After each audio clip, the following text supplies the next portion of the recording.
नमस्कार. थंडीचे दिवस आहेत आणि भरपूर अशा भाज्या अवेलेबल आहेत. तर मस्त असा व्हेज कोरमा कसा बनवायचा याची रेसिपी मी तुम्हाला सांगते. तर हिवाळ्यात आपल्याकडे भरपूर प्रकारच्या अशा भाज्या बाजारात आणि आमच्या तर शेतातच खूप प्रकारच्या भाज्या अवेलेबल असतात. अशा वेळी आपल्याला वेगवेगळे डिश ट्राय करायला खूप छान वाटतं. तर आता हा मी मस्त असा व्हेज कोरमा बनवला आहे. तर त्याची रेसिपी मी आता तुमच्यासाठी शेअर करत आहे. तर तुम्ही नक्की करून पहा. तर चला सुरुवात करूया. तर यासाठी मी 1 वाटी सोललेला मटार घेतलेला आहे. एक मोठा बटाटा छोटे फोडी चिरून घेतलेला आहे. त्यानंतर थोडा फ्लावर बारीक असे तुकडे करून घेतलेला आहे. एक टोमॅटो चिरून घेतलेला आहे. त्यानंतर फरसबी 1 वाटी घेतलेली आहे. एक सिमला मिरच चिरून घेतलेली आहे आणि एक गाजर असं मध्यम आकाराचे तुकडे करून घेतलेले आहे. आणि 2 कांदे बारीक चिरलेत. 2 मध्यम आकाराचे टोमॅटो बारीक चिरलेत. लसणाच्या 10-12 पाकळ्या आणि आल्याचा 1 इंच आल्याचा तुकडा, कोथिंबीर. तर आता मिक्सरच्या भांड्यामध्ये पहिल्यांदा टोमॅटो घालायचे आहेत. त्यानंतर लसूण, आलं आणि कोथिंबीर हे घालून ह्याची छान अशी प्युरी तयार करायची आहे.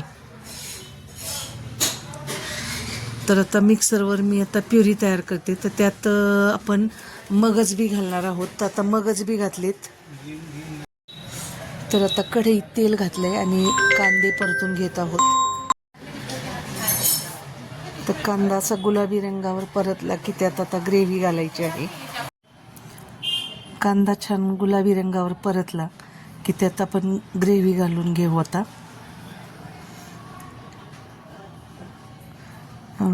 तर ही ग्रेव्ही घालून घेतलेली आहे टोमॅटो, लसूण, आलं आणि कोथिंबिरीची. आणि हे चांगलं फ्राय करायचं आहे मस्त. आता त्यात आपण सुके मसाले घालणार आहोत. तर आता 1 चमचा हळद, त्यानंतर 1 चमचा धना पावडर, गरम मसाला, एव्हरेस्टचा गरम मसाला वापरणार आहोत आपण. तर गरम मसाला घातलेला आहे. आता आपण लाल तिखट घालायचं आहे चवीनुसार. ते घरगुती लाल तिखट आहे आणि चांगलं फ्राय करून घ्यायचं आहे तेल सुटेपर्यंत. आता थोडंसं पाणी घालून परत आपण छान तेल सुटेपर्यंत परतू द्यायचं आहे त्याला. तर आता थोडंसं पाणी घालते ह्या स्टेजवर आणि पाणी घालून परत असं तेल सुटेपर्यंत परतू द्यायचं आहे मसाला चांगला परतला की चव छान लागते भाजीची. तर आता यात 1 चमचा अमूल बटर आणि अमूलचं फ्रेश क्रीम 1 चमचा असं घालून घ्यायचं आहे आणि हे सगळं मिक्स करायचं आहे या ग्रेव्हीमध्ये. यामुळं एक प्रकारची वेगळ्या प्रकारची चव अशी येते भाजीला. आता हे सगळं मिक्स करून घ्यायचं आहे. यात आता परत तेल सुटू द्यायचं. हे घातल्यानंतर तर असं तेल सुटले तर आता चवीनुसार मीठ घातले आणि आता आपण भाज्या घालून घेत आहोत. आता ह्या सगळ्या स्वच्छ धुवून घेतलेल्या भाज्या घातल्या आहेत आणि भाज्या बुडतील इतपतच पाणी घालायचं आहे आपल्याला यात. तर सगळ्या भाज्या घालून घेतल्या. तर थंडीच्या दिवसात या सगळ्या भाज्या मुबलक प्रमाणात अवेलेबल असतात आणि फ्रेश भाज्यांची ही व्हेज कोरमा भाजी खूप छान लागते. तर आपण ही पुरीबरोबर, चपातीबरोबर खाऊ शकतो. तर आता पाणी भाज्या बुडतील इतकंच पाणी घालून झाकण ठेवायचं आहे आणि छान 10 ते 15 मिनिट छान शिजल्या की मस्त असा आपला व्हेज कोरमा तयार आहे. तर आता वरून तुम्हाला हवं असेल तर अमूल बटर किंवा फ्रेश क्रीम तुम्ही घालू शकता.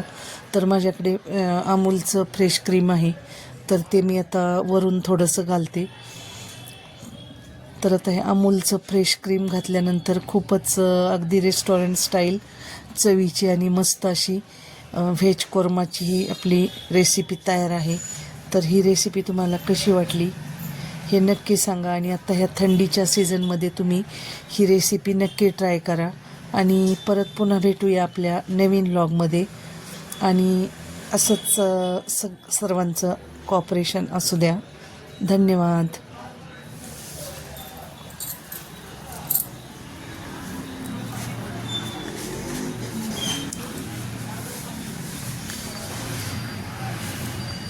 तुझे आभाळाचे रूप